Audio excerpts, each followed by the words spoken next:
Life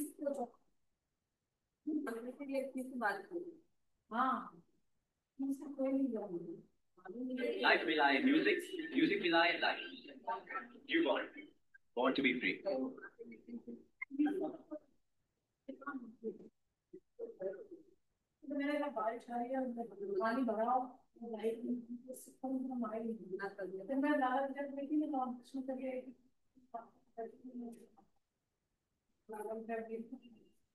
जय जिनेन्द्र।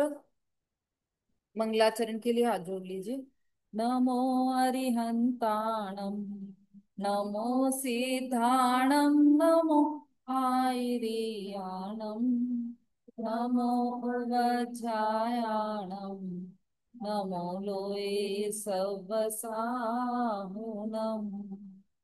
द्रव्य गुण पर्याय का जो नित होवे ज्ञान, शीघ्र लहे सम्यक पद, पावे पद निर्वाण, पावे पद निर्वाण। लघु जैन सिद्धांत प्रवेशिका। अब आप या तो इस साइड आ जाओ या इधर आ जाओ, क्योंकि ये तो इधर रखना पड़ेगा वैसे।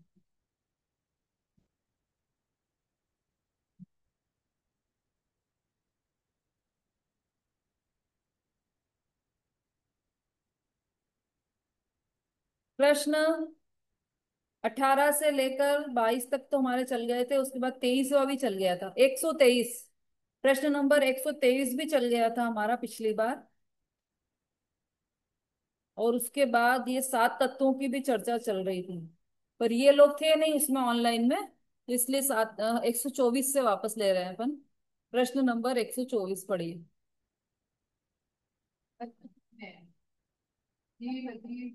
आश्रम वन संबंध ये 7 तत्व हैं। 7 तत्वों में से क्या है? जीव, जीव अर्थात आत्मा। जीव सदा ज्ञाता स्पर्श से भिन्न और अस्थायी तत्व। अजीब, उसमें चेतना या ज्ञाता नहीं होना, उसे अजीब कहते हैं। ऐसे द्रव 5, ऐसे द्रव 5 हैं। उनमें से धर्म, अधर्म, आकाश, उत्पाद, विचार, द्रव आरोपी है। और उपद्रव वृत्ति, स्पर्श, रस, गंध, वर्ण से आश्रम। बस एक मिनट, उधर आवाज आ रही है? किसी को भी आवाज नहीं आ रही? थोड़ा जोर से बोलना पड़ेगा। चलिए अब ऑनलाइन से पढ़िए। तीसरा पॉइंट, आश्रव, पेज नंबर 24। तीसरा पॉइंट है, आश्रव से पढ़िए। अर्चना जी दोसा। जैस्मिन दीदी, जीव की स्वाभाविक भाव में विकारी अवस्था को भाव आश्रव कहते हैं। और उस समय कर्म योग Music will lie, नैतिक life. रजकणों का You स्वयं स्वतः want to be free. आत्मा के साथ एक अवाध्याय रूप से आगमन होना द्रव आश्रम है। इसमें जीव की अशुद्ध पर्याय निमित्त Lie, life. मात्र। You बंध want to be बंध free. बंध भी पढ़े। बंध, हाँ हाँ। आत्मा का अज्ञान, राग, Life द्वेष, will lie, पुण्य, music. पाप के Music will lie, भावों में भावबंध है। उस समय कर्मयुक्त पुद्गलों का स्वयं स्वतः जीव के साथ एक छेद अवग्रह रूप बंधना द्रव बंध है। इसमें जीव की अशुद्ध पर्याय निमित्त मात्र है। पुण्य पाप भी आश्रव और बंध के ही भेद हैं। पुण्य पुण्य पाप की आज दयादान, हाँ चल रही है, वो स्पीकर खराब हो गया है ना, स्पीकर चल नहीं रहा है। पुण्य पाप पर आ गए, हाँ बोलिए।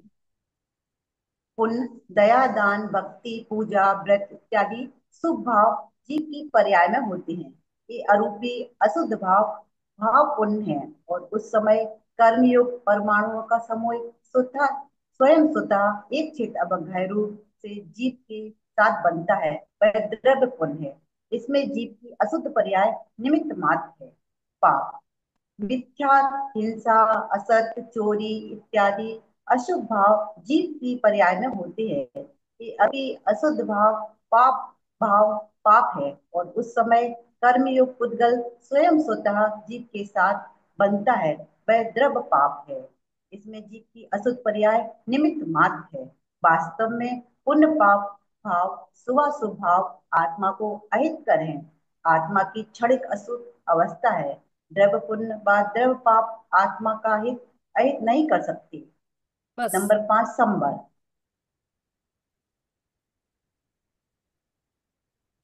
ये पिछली बार हमारी जब वो ऑनलाइन चली थी क्लास, तो यहाँ तक हम पहुंच गए थे, पुण्य पाप तक। इसको शॉर्ट में ले लेते हैं। सात तत्वों का स्वरूप क्या है, ये चर्चा चल रही है। तत्व कितने हैं और तत्वों का स्वरूप क्या है। तो जीव कैसा है? जीव अर्थात आत्मा सदा ज्ञाता स्वरूप, पर से भिन्न और त्रिकाल स्थायी पदार्थ है। जीव के तीन विशेषण बता दिए। पहले तो ये आत्मा है ये बताया, फिर बताया ज्ञाता स्वरूप है, पर से भिन्न है और त्रिकाल स्थायी पदार्थ है। फिर अजीव, जिसमें चेतना या ज्ञातृत्व नहीं होता, जो जीव से अपोजिट है बिल्कुल। मिला नहीं शोभा जी? पेज नंबर 24 पर। जिसमें चेतना या ज्ञातृत्व नहीं होता उसे अजीव कहते हैं। ऐसे द्रव्य पांच है। इसीलिए जब तत्वों की चर्चा करते हैं तो उसमें सभी द्रव्य भी शामिल हो जाते हैं। क्यों हो जाते हैं शामिल? क्योंकि अजीव द्रव्य में बाकी के सब द्रव्य आ गए। जीव में जीव आ गया, और अजीव में पुद्गल, धर्म, अधर्म, आकाश और काल, ये पांचों द्रव्य आ गए। जीव, पुद्गल, अब उसमें से धर्म, अधर्म, आकाश और काल, ये चार द्रव्य अरूपी है, और पुद्गल द्रव्य रूपी है। स्पर्श रस गंध वर्ण से सहित है, मतलब रूपी है पुद्गल द्रव्य, और बाकी के पांच द्रव्य अरूपी हैं। उसके बाद आश्रव की चर्चा आई, जो हमारी तत्वार सूत्र में विस्तार से चल रही है। आश्रव की चर्चा वही, उसको शॉर्ट में यहाँ पर बताया है। जीव की शुभाशुभ भावमय विकारी अवस्था को भावाश्रव कहते हैं। आश्रव दो प्रकार के, भावाश्रव और द्रव्याश्रव। तो जीव के जो परिणाम है, जीव में जो होते हैं भाव, वह विकारी भाव, वह भावाश्रव है। और उस समय कर्म योग्य नवीन रजकणों का स्वयं स्वतः आत्मा के साथ एक क्षेत्रावगाह रूप से आगमन होना द्रव्याश्रव है। कि उस समय मतलब किस समय? जिस समय भावाश्रय हुआ, मतलब जीव के परिणाम विकारी हुए। इधर जीव के परिणाम विकारी हुए और उधर क्या हुआ? कर्म योग्य नवीन रजकणों का स्वयं स्वतः आत्मा के साथ एक क्षेत्रावगाह हो गए। मतलब जो कार्माण वर्गणा है वह कर्म रूप में परिणमित होकर आत्मा के साथ एक क्षेत्रावगाह हो गई। उसका नाम ही द्रव्याश्रव है। इसमें जीव के अशुद्ध पर्याय निमित्त मात्र है, कर्ता नहीं है। निमित्त में और कर्ता में बहुत अंतर है ना? तो जीव की पर्याय के कारण, जीव के परिणामों के कारण कर्म आश्रय, कर्मों का आश्रय हुआ है, ऐसा नहीं है। जीव के परिणाम हुए उधर, और इधर कर्मों का आश्रय हुआ, एक साथ हुआ। न तो ये उसका कारण है और न ये उसका कारण है। कि यदि हमारे परिणाम शुद्ध होंगे तो फिर क्यों बदलेंगे, फिर क्यों आएंगे? है ना? तो मतलब हमारे परिणाम तो कारण आए, हमारा परिणाम करता है और वो आश्रय कारण है। तो ऐसा नहीं है, यहाँ पर दोनों स्वतंत्र बताएं। कैसे? आपके घर में भी चावल बन रहे हैं, उसी समय पड़ोस के घर में भी चावल बन रहे हैं। तो आपके चावलों के कारण पड़ोसियों के चावल बने हैं क्या? अरे वाह! क्यों? हम जब हम बनाते हैं उसी टाइम बनाया, वो तो उसी समय हुआ है। अरे रोज चांस नहीं, रोज रोज 10:30 बजे उनके यहाँ चावल की सीटी आती, आपके यहाँ भी चावल की सीटी आ रही। अब क्या करें? तो एक पड़ोसी के कारण पड़ोसी के यहाँ चावल बन रहे हैं क्या? कि नहीं, वो निमित्त कह सकते हैं उसको, कि एक ही समय टाइम दोनों का होता है बनाने का, तो समय को निमित्त कह सकते हैं। बाकी कर्ता तो स्वयं अपने अपने हैं, कोई किसी का कर्ता नहीं। इसी तरह से यहाँ पर परिणाम हुए विकारी और उधर कर्म आए, तो एक ही समय है, लेकिन कारण दोनों के अलग अलग है। सब अपने अपने कारण से ही हो रहे हैं। निमित्त है, निमित्त को निमित्त नैमित्तिक संबंध हुआ, तो उधर परिणाम के कार्य हुआ। हाँ। है ना? निमित्त नैमित्तिक संबंध हुआ, निमित्त निमित्त का क्या अर्थ है? निमित्त निमित्त का अर्थ क्या है? निमित्त का जैसे उधर भाव किए उधर कार्य हो गए, निमित्त। निमित्त का अर्थ क्या है? ये तो हुआ। निमित्त तो कुछ कार्यकारी नहीं है। निमित्त का अर्थ है जो करता नहीं है, बस। तो मतलब ये करता नहीं है। न न द्रव्य कर्म भाव कर्म के करता है, न भाव कर्म द्रव्य कर्म के करता है। सब अपने अपने करता है। ऐसा नहीं, द्रव्य कर्म उदय में आ रहा है और फिर भाव कर्म हो रहे हैं। बाहर में ऐसा कर्म उदय में आया कि किसी ने आपको थप्पड़ मारा, ये कर्म उदय, परिणाम वैसे ही हुए। बाहर में ऐसे कि शरीर में पीड़ा हो रही है, सिर दर्द हो रहा है, तो आपके परिणाम ऐसे संश्लेषित हुए, अरे दर्द, अरे दर्द, अरे दर्द। तो ये द्रव्य कर्म का उदय आया और भाव कर्म हुए, तो इतरेतर आश्रय दोष दोष आ जाएगा। लेकिन ऐसा नहीं होता है, क्योंकि कड़ी टूटती है बीच में। कैसे टूटती है? कि बाहर में उदय कितना भी कैसा भी आए, लेकिन यदि परिणाम अंदर में निर्मल है, शुद्ध आत्मा की तरफ लग गए हैं, स्वोन्मुख हो गए हैं परिणाम, तो फिर वो बंध नहीं बंधेगा, तो वो इतरेतर आश्रय दोष नहीं आएगा। लेकिन वो अनादि से यही चलता आ रहा है, इधर उदय आया, इधर परिणाम हुए, उससे बंद हुआ, फिर उदय में आया, यही चल रहा है। अभी अब उन आश्रमों के कारण समझ रहे हैं ना। तत्वार सूत्र में छठा अध्याय चल रहा है, उसमें किस कर्म के आश्रय का क्या कारण है ये बताया, सब पूरा बहुत अच्छी तरह से बताया उसने। तो उसमें असाता वेदनी कर्म के आश्रय का क्या कारण बताया, देखो यहाँ पे जो लोग होंगे वो बता भी देंगे। असाता वेदनी कर्म के आश्रय का क्या कारण है? हाँ, बिल्कुल सही। बोलिए नमिता जी। दीदी दुख शोक ताप आक्रंदन वध वध और परिदेवन, है ना। परिदेवन। ये बताएं। तो ये असाता वेदनी कर्म के आश्रय के कारण बताएं। दुख शोक आतापन। और असाता वेदनी कर्म का उदय कैसे होता है? यही तो होता है। असाता वेदनी कर्म के उदय में दुख हो रहा है, शोक हो रहा है, ताप हो रहा है, आक्रंदन हो रहा है, वध हो रहा है। असाता वेदनी कर्म का उदय आया किसी का, तो उसका मर्डर हो जाता है। देख, बाहर की बात कर रहे हैं, अभी परिणामों की बात नहीं कर रहे हैं। बाहर में संयोग में क्या हुआ? असाता वेदनी कर्म का उदय आया और मर्डर हुआ। असाता वेदनी कर्म का उदय आया और ऐसा हुआ कि आपको दुख भोगना पड़ा। क्यों? क्योंकि इष्ट का वियोग हो गया या अनिष्ट का संयोग हो गया, तो आपको दुख भोगना पड़ा। ये सब असाता कर्म के उदय से आया, है ना। अब ये असाता कर्म बंधा क्यों था? इसके कि भैया ऐसा अपन काम ही मत करो कि जिससे अपने को दुख हो, अपना कोई मर्डर कर दे, कोई अपने को शोक हो, ऐसा काम ही मत करो। उसके लिए क्या करना पड़ेगा कि असाता वेदनी कर्म के जो आश्रव के कारण है उसको हटाना पड़ेगा। अब आश्रव के क्या कारण है? तो दुख, शोक, ताप, आक्रंदन, यही कारण है। मतलब जिससे बंधे हैं कर्म, वैसे ही उदय में आ रहे हैं। दुख किया, हाँ दुख किया तो दुख ही उदय में आ रहा है। वध किया तो वध ही उदय में आ रहा है। जैसे परिणाम किए थे वैसा ही उदय में भी आएगा। तो ये बात क्यों निकली थी अपनी? हाँ, आश्रव। जीव की शुभाशुभ भाव में विकारी अवस्था को भावाश्रव कहते हैं। उस समय कर्म योग्य नवीन रजकणों का स्वयं स्वतः आत्मा के साथ एक क्षेत्रावगाह रूप से आगमन होना द्रव्याश्रव है। इसमें जीव के अशुद्ध पर्याय निमित्त मात्र है, मतलब वो करता नहीं। निमित्त बोल दिया तो वहां समझ लेना करता नहीं। बंध, आत्मा का अज्ञान, राग, द्वेष, पुण्य, पाप रूप विभावों में रुक जाना भाव बंध है। रुक जाना मतलब अच्छापन भासित होना। अरे मेरे को तो बहुत प्रेम है मेरे बच्चे से, तो उसमें बहुत अच्छा अपने आप को मानना, समझना कि अरे मेरी तो माँ की ममता ही ऐसी, उसमें अच्छा मानना, तो वो बंध है।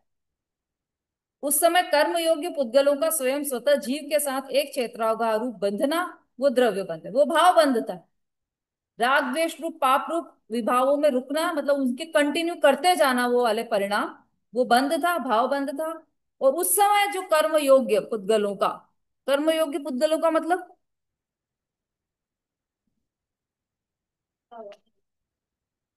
नहीं, उदय की नहीं बात है, अभी तो बंध की बात चल रही है ना। हाँ, तो कर्म योग्य पुद्गलों का मतलब है कि कारमाण वर्गणाएं पूरे लोक में ठसाठस भरी हुई है, एक इंच भी जगह छूटी हुई नहीं है। पूरी दूर ठसा, जहां हम बैठे हैं वहां भी आसपास सब कारमाण वर्गणा है। पर क्या होगा कि हमारे यदि परिणाम राग द्वेष रूप होंगे, तब वो वैसे कर्म आकर कारमाण वर्गणा, अ, मतलब वो जो पुद्गल परमाणु है वो कारमाण वर्गणा में परिणमित होकर एक क्षेत्रावगाह हो जाएंगे हमसे। जिसने परिणाम किए उससे एक क्षेत्रावगाह होंगे।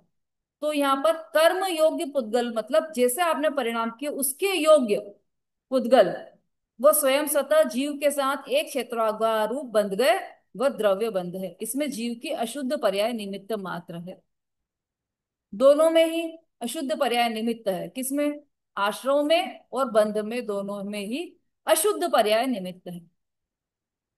अब देखो कुछ विशिष्ट है यहाँ से। पुण्य पाप भी आश्रव और बंध के ही भेद हैं। पुण्य पढ़िए किरण जी।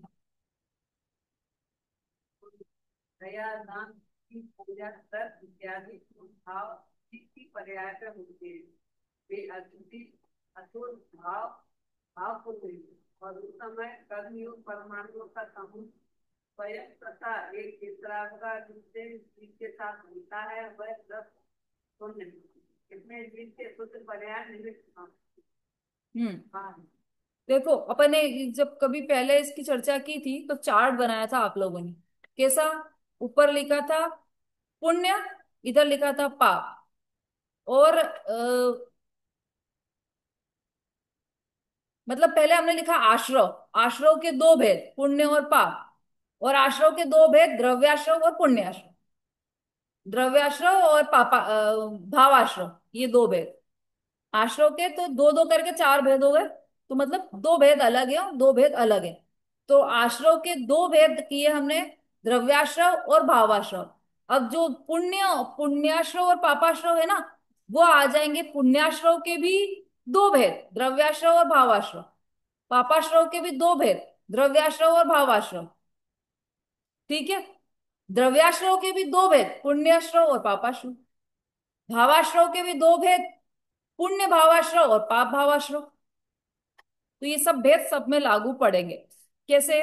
देखो, दया दान भक्ति पूजा व्रत इत्यादि शुभ भाव जीव की पर्याय में होते हैं। ये तो पक्की बात है, जीव के पर्याय में होते हैं। पुद्गल की पर्याय में तो होते नहीं है, टेबल में नहीं होगा, कुर्सी में नहीं होगा, जीव के पर्याय में ही होंगे। ये अरूपी अशुद्ध भाव भाव पुण्य है। ये जो भाव हो रहे हैं वह भाव पुण्य है, इसी को शुभ भाव कहते हैं। और उस समय कर्मयोग्य परमाणुओं का स्वयं स्वतः स्वतः समूह स्वयं स्वतः एक क्षेत्रावगाह रूप से जीव के साथ बंधता है, वह द्रव्य पुण्य है। पुण्य है ना, शुभ भाव हुए। दया के, दान के, पूजा के, भक्ति के, ये जो परिणाम हमें अच्छे अच्छे लगते हैं, वो सब क्या है? पुण्य भाव है, शुभ भाव है। और उस शुभ भाव के कारण जिस समय शुभ भाव हो रहा है उस समय उसके योग्य मतलब शुभ मतलब पुण्य के परमाणु आकर स्वयं स्वतः एक क्षेत्रावगाह रूप से जीव के साथ बंधते हैं। हमने परिणाम किए भगवान की भक्ति के, तो क्या होगा? उधर जो कर्म है वो पुण्य कर्म आकर हमसे बंध जाएगा। ओहो, सुन के ही मजे आ गए। पुण्य कर्म आके बंधेगा, आनंद आ गया। बताओ बताओ, ऐसा क्या कार्य करेंगे जिससे पुण्य बंधेगा? अभी देखो यहाँ पर इसमें ही बताएंगे। इसमें जीव की अशुद्ध पर्याय निमित्त मात्र है। बोलो, भगवान की भक्ति कर रहे हैं तो अशुद्ध पर्याय कि शुद्ध पर्याय? तो इसमें तो अशुद्ध लिख दिया। भगवान की भक्ति करते हैं तो वह शुद्ध भाव है कि अशुद्ध भाव है, अनीता जी?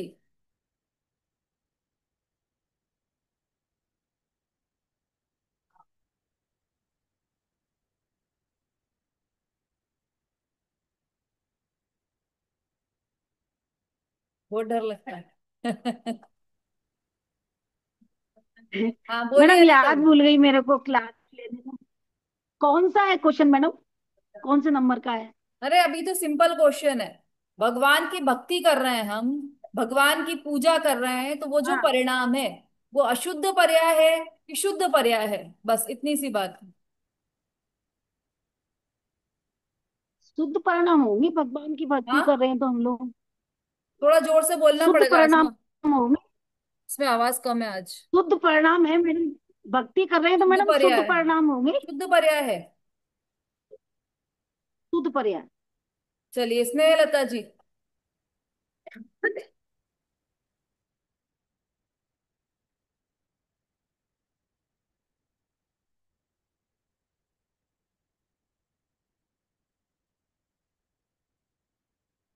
सुषमा जी। अशुद्ध पर्याय भगवान की भक्ति। थोड़ा जोर से बोलिए। अशुद्ध पर्याय भगवान की जो भक्ति कर रहे हैं अपन, वो अशुद्ध पर्याय है। आपको डर नहीं लग रहा है कि पाप लग जाएगा? भगवान की भक्ति को अशुद्ध पर्याय बोल रहे हैं। नहीं लग नहीं लग रहा दीदी। पर वास्तविकता ऐसी है, क्योंकि यदि शुद्ध पर्याय होती तो शुद्ध पर्याय तो वापस कभी जाती ही नहीं। एक बार जो आ जाती तो वो ध्रुव पर्याय हो जाती, ध्रुव अचल और अनुपम पर्याय हो जाती। और ये पर्याय तो ऐसी है कि वापस जाने वाली है। तो यह अशुद्ध पर्याय है और बंधन में बांधने वाली है, क्योंकि देखो किसके प्रकरण में लिया है, आश्रव और बंध के प्रकरण में लिया है इसको। तो ये जो पर्याय है शुभ भाव की भी पर्याय, वह भी अशुद्ध पर्याय है। इसमें जीव के अशुद्ध पर्याय निमित्त मात्र है, मतलब भाव भाव पुण्य जो किया उसमें जो द्रव्य पुण्य हुआ है, पुण्य के कर्म आए हैं, बंधे हैं, आश्रय हुआ है, उसमें जो भाव है जीव के वह निमित्त मात्र है। पाप पढ़िए, आगे का पॉइंट पढ़िए शारदा जी। पाप, प्यार, हिंसा, पूरी इत्यादि अशुभ भाव जीव की पर्याय में बनते हैं। ये अशुभ अशुभ भाव आप एक मिनट, पेज नंबर 24 है अनीता जी, 24 नंबर पेज पर निकालिए पुण्य और पाप जो अलग से दिए हैं वो पॉइंट है। हाँ बोलिए। और समय कर्म योग होता है, स्वयं होता है, जीव के साथ होता है, वह प्राप्त पाप है। इनमें जीव की अशुभ पर्याय निमित्त मात्र है।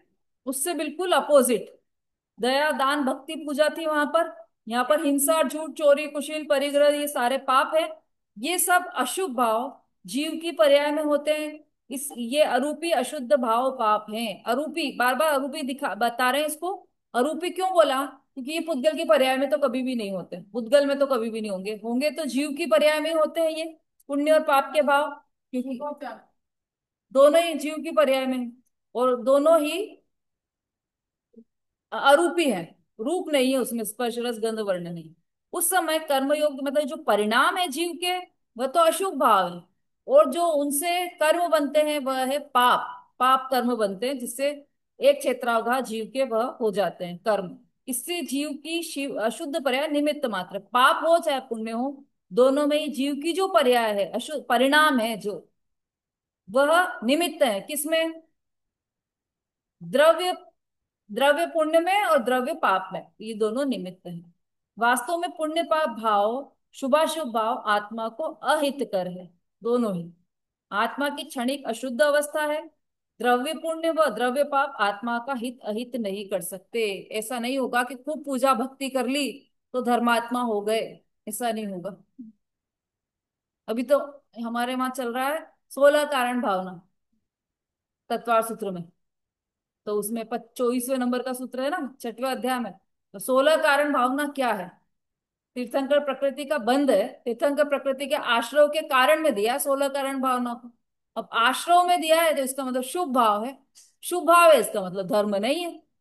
क्या बात कर रहे हो, 16 कारण भावना जिससे तीर्थंकर बनते हैं वो धर्म नहीं है। तो भैया वो उतने दिनों के लिए भूल गया ना, एक जल्दी मोक्ष चले जाते। हाँ ये भी एक कारण, और दूसरा वो बंध जिससे आश्रव और बंध होगा वो मोक्ष का कारण कैसे हो सकता है। चलिए, तो उतने उत्कृष्ट शुभ भाव की भी बात कर दी। यहाँ पे तो देखो दया, दया दान भक्ति पूजा व्रत लिया है, पर वहां सबसे उत्कृष्ट तीर्थंकर प्रकृति का बंध, उसकी भी बात कर दी, और उसको भी पुण्य के खाते में डाल दिया, और उसको भी बंध के खाते में, आश्रव बंध के खाते में डाल दिया, मतलब वो मोक्ष के खाते में नहीं है। उसने इतने में मोक्ष मार्ग किया ना, बंदी है, फिर वो बनेंगे तीर्थंकर को करेंगे तो फिर भग जाएंगे, नहीं तो उसी समय अपना पोशाक करता जी तो मोक्ष चला जाता। हाँ चलिए आगे का पढ़िए, संवर 5वें नंबर का पॉइंट,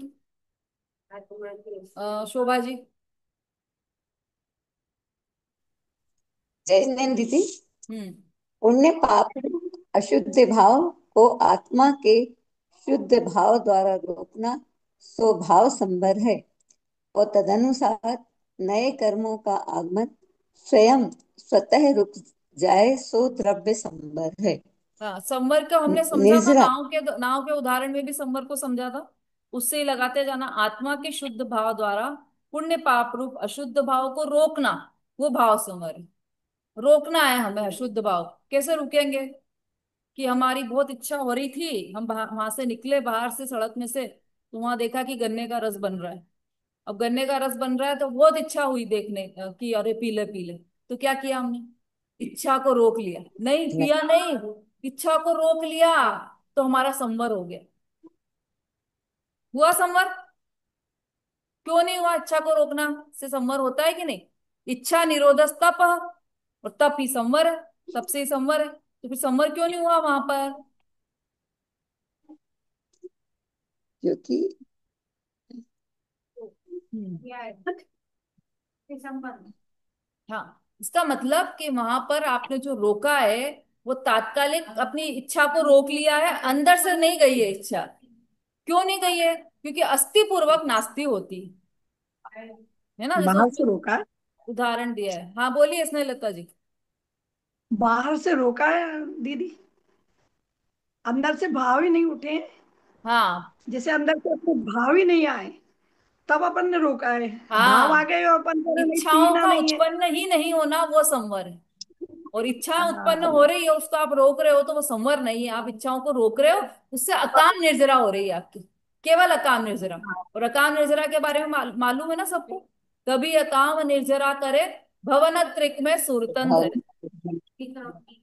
किसी काम की नहीं है, उससे क्या होगा? स्वर्ग में चले जाओगे अधिक से अधिक। खूब अकाम निर्जरा करी तो फिर क्या हुआ? कहते चाहे थावर्तन धरे, यो परिवर्तन पूरे कर। तो अकाम निर्जरा कुछ भी काम की नहीं है। तो संवर नहीं हुआ। उससे क्यों नहीं हुआ? उसके लिए एक उदाहरण और आता है ना, कि कोई बच्चे के हाथ में चाकू था, चाकू से खेल रहा हो, और मम्मी को डर लग रहा है कि चाकू से इसको लग जाएगी, खून आ जाएगा, तो उसको बहुत मना करे, चाकू छोड़ दे, चाकू छोड़ दे। चाकू नहीं छोड़ रहा है। फिर क्या किया? मम्मी ने आइडिया लगाया, लड्डू उठा के दे दिया उसको, तो उसने लड्डू पकड़ लिया और चाकू छोड़ दिया। तो अस्थि पूर्वक नास्ती है। आप कुछ दे दोगे, पहले हाथ में कुछ दो, तब तो वो छोड़ेगा चीज। कि खाली छोड़ दो छोड़ दो छोड़ दो, ये छोड़ने लायक है, गन्ना छोड़ दो, इच्छाएं करने लायक नहीं, ऐसे कर दोगे तो इच्छाएं उत्पन्न नहीं होंगी, ऐसा नहीं है।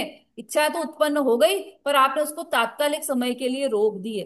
कुछ ऐसा कार्य करना, अभी तो हो गई, चलो अभी आपने दृढ़ इच्छा शक्ति रख ली कि मैं नहीं पीऊंगी गन्ने का रस। अब दूसरे दिन रोक ली, तीसरे दिन रोक ली, 90 दिन रोक ली। फिर क्या हुआ? कभी फिर मतलब आपको खुद को डर लगेगा कि अरे मैं उधर उस रास्ते से निकलूंगी और गन्ने का रस दिख जाएगा तो मेरी इच्छा हो जाएगी। मतलब खुद के कंट्रोल में भी नहीं है इच्छा रोकना। इसका मतलब ये हुआ कि कार्य ऐसा करें कि इच्छा उत्पन्न ही ना हो। तो उसके लिए क्या करना पड़ेगा? देखो, आत्मा के शुद्ध भाव द्वारा शुद्ध भाव उत्पन्न होना चाहिए, उससे इच्छा उत्पन्न ही नहीं होगी, उससे भाव संवर होगा। तदनुसार नए कर्मों का आगमन स्वयं स्वतः रुक जाएगा। वो मतलब द्रव्य संवर हो जाएगा, भाव संवर से द्रव्य संवर हो जाएगा। निर्जरा, सुषमा जी।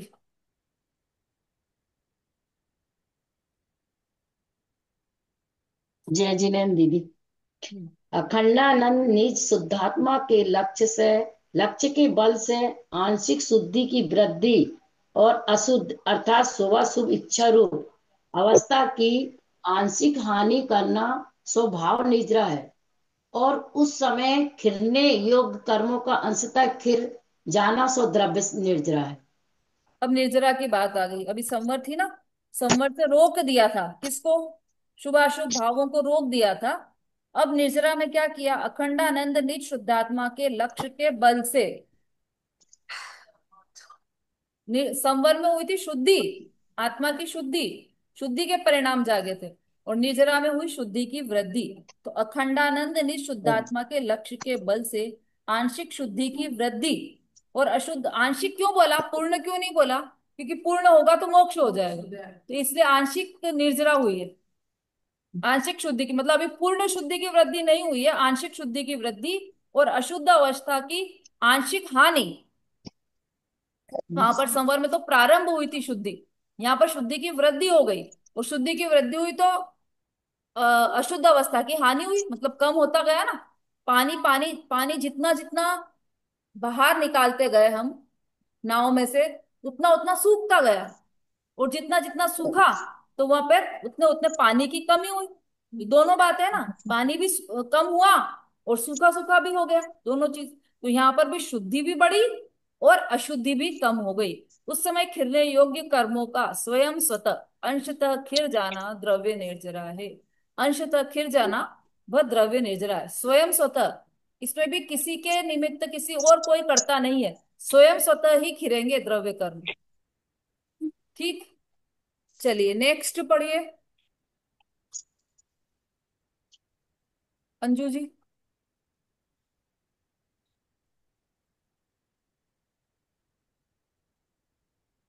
जय जी, मैं बोलूं, मैं पढ़ूं?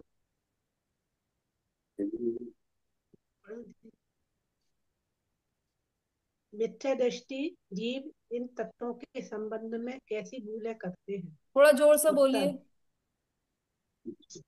मिथ्या दृष्टि जीव इन तत्वों के संबंध में कैसी भूलें करते हैं? अरे कहाँ गए उत्तर, आप? जीव मोक्ष। 7वां पॉइंट पढ़िए। मोक्ष। मोक्ष मोक्ष। आत्मा की पूर्ण शुद्ध पर्याय का प्रकट होना और अशुद्ध पर्याय का सर्वथा नाश होना भाव मोक्ष है।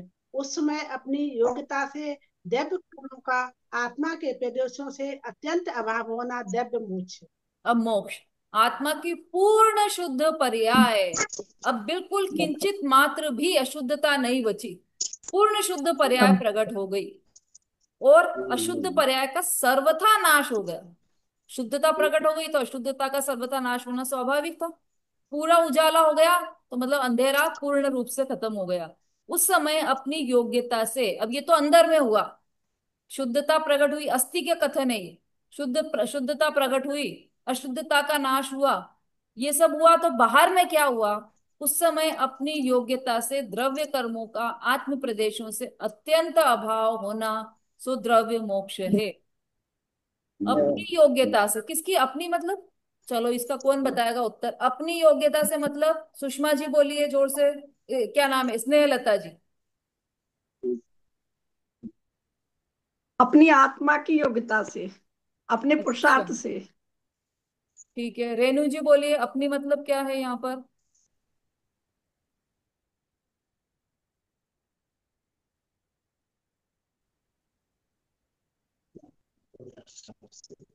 अपनी योग्यता से, अपनी अपनी मतलब मतलब अपनी आत्मा की अनुभूति से। मंजू जी।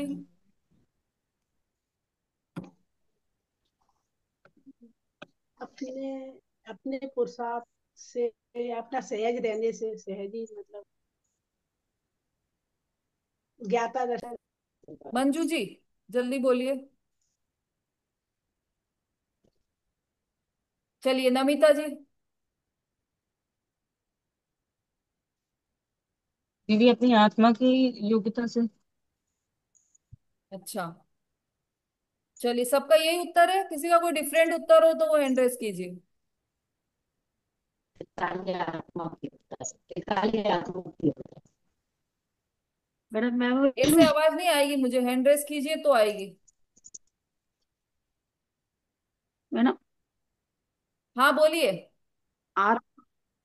आत्मा की पूर्ण शुद्ध हम्म शुद्ध पर्याय ठीक है हो चल, जाने से कोई जो बात उस नहीं। समय योग इधर से कोई उत्तर है किसी का? अपनी मतलब क्या? मतलब स्वरूप में स्थिरता हुई तो सुधार स्वयं ही अपने मैं तो अपनी मतलब है, इतना सा बताओ आप, अपनी मतलब क्या? चलो और कोई? अपने सब यही तो बताना पड़ेगा कि अपने स्वरूप में जो स्थिरता हुई तो स्वयं सुधार सारे कर्म नहीं, कर्म मिल जाएंगे। अरे भाई एक शब्द में बताना, अपनी मतलब किसकी? जो जिसने दर्शन अपने स्वरूप में रहने, जोर से स्वरूप बोलिए में रहने, अंजू जी। ज्ञान दर्शन अपने स्वरूप में रहने से, ज्ञान दर्शन अपना जो स्वभाव है स्वरूप में रहने। सब भटके हुए राही हैं, सबका उपयोग नहीं टिका है यहाँ पर। अपनी मतलब देखो, आप ध्यान से पढ़ो क्या लिखा है। अपनी मतलब पुद्गल की, अपनी मतलब अपनी नहीं, अपनी मतलब पुद्गल की योग्यता से। सब फटाफट, अब क्या है कि सब समय सारी है, स्वाध्याय है, कभी कोई झोंके भी खा रहा हो ना प्रवचन में, उससे नींद में भी पूछ लो आप किसकी बात चल रही है?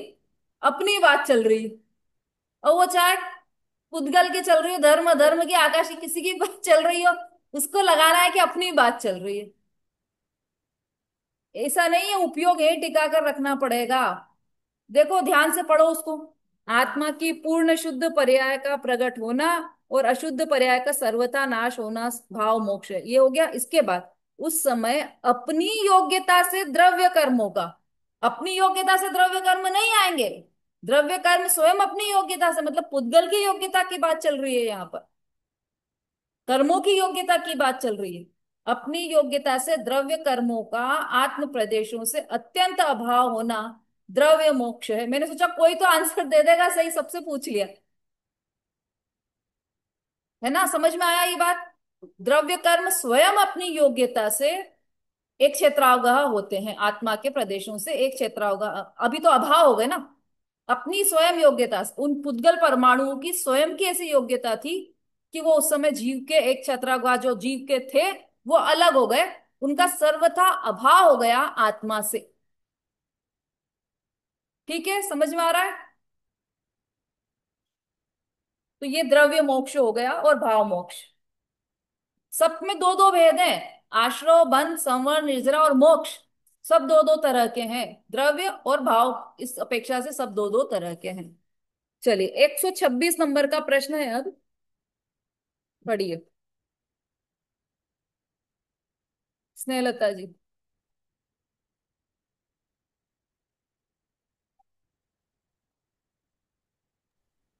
हाँ। मिथुन दृष्टि जीव इन तत्वों के संबंध में कैसी भूलें करते हैं? उत्तर, जीव तत्व की भूल। जीव तो त्रिकाल ज्ञान स्वरूप है, उसे अज्ञान बस यह जीव नहीं जानता। और शरीर है वह मैं ही हूँ तथा शरीर के कार्य मैं कर सकता हूँ ऐसा मानता है। शरीर स्वस्थ हो तो मुझे लाभ होता है, बाह्य अनुकूल सहयोग से मैं सुखी और बाह्य प्रतिकूल सहयोग से मैं दुखी, मैं निर्धन, मैं धनवान, मैं बलवान, मैं निर्बल, मैं मनुष्य, मैं कुरूप, मैं सुंदर ऐसा मानता है। शरीर आश्रित उपदेश, उपवास आदि क्रियाओं में निज तत्व मानता है। जत्व। ऐसा मानना ही जीव तत्व की भूल है। ठीक है। जीव तत्व की भूल छड़ाला में भी पढ़ी हमने, जीव तत्व की क्या भूल है। क्या लाइनें आती है छड़ाला में?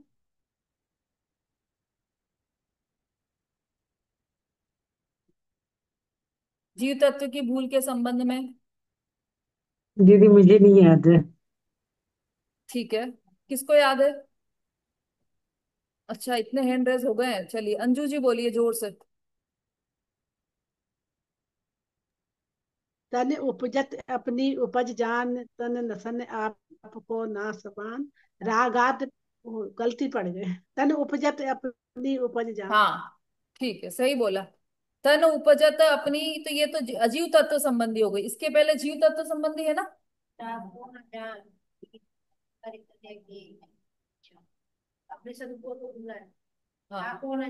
उसके पहले लाइन क्या है उसकी पहले की?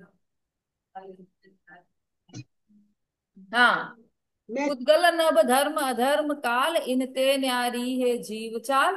ताको न जान विपरीत मान, करी करे देह में निज पिछान। और मैं सुखी दुखी में, ये आएगा ना इसके बाद। हाँ। सुखी हाँ में रंग हाँ, मेरे वो सब धन जीव तत्व की गोधन। भूल है। मैं सुखी दुखी में रंग राव, मेरे धन ग्रह गोधन प्रभाव, मेरे सुत तीर मैं सबल दीन, वे रूप सुभग वे रप प्रवीण। फिर तन फिर उपजत इसकी, अपनी। हाँ फिर वो अजीव तत्व की में आ जाएगी। अभी जीव तत्व की भूल है। जीव तो त्रिकाल ज्ञान स्वरूप है, उसे अज्ञान वश यह जीव नहीं जानता। और जो शरीर है वह मैं ही हूँ तथा शरीर के कार्य मैं कर सकता हूँ ऐसा मानता है। यही तो एकमात्र भूल चली आ रही है अनादि से। किसी भी गति और किसी भी पर्याय में गया जीव तो क्या माना अपने आप को? उस समय की पर्याय को अपन मान लिया। स्त्री बना तो मैं स्त्री हूं, पशु बना तो मैं पशु हूं, देव बना तो मैं देव हूं। तो उसे अज्ञानवश वह जीव नहीं जानता, और जो शरीर है वह मैं ही हूं